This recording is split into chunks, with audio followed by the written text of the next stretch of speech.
Damlai hringnun hervela ya hringnun khosa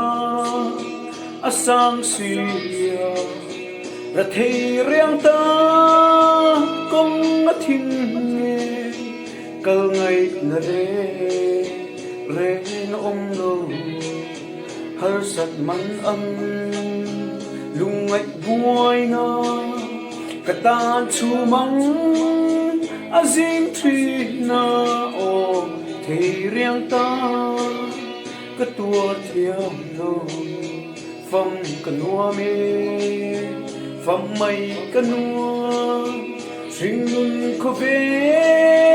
nu tiang chong ni o nei sing nun re ngai to lovin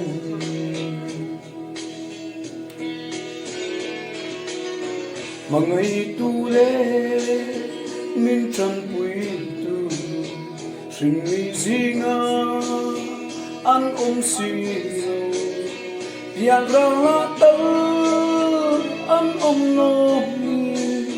lung du phong du ra ta jingan pian ra la sia loi ka nua me mangai phong nu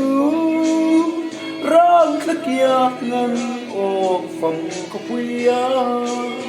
nên về tu ring phẩm cần hoa mê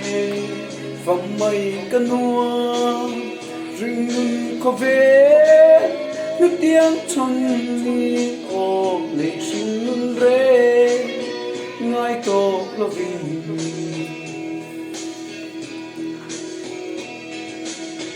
kan tum ram mo pial ra ram mo rin na mi na katli tri tu o ka na le katlen hun tu ra kle na pial ra ko pui pial ra ram mo phong vang khua an har sat man an ông tô lô ô sung chốt na tia ga chua cần hoa mê phong mây cần hoa sinh có về tiếng chung đi ô lấy sinh rê ngay tô lo vinh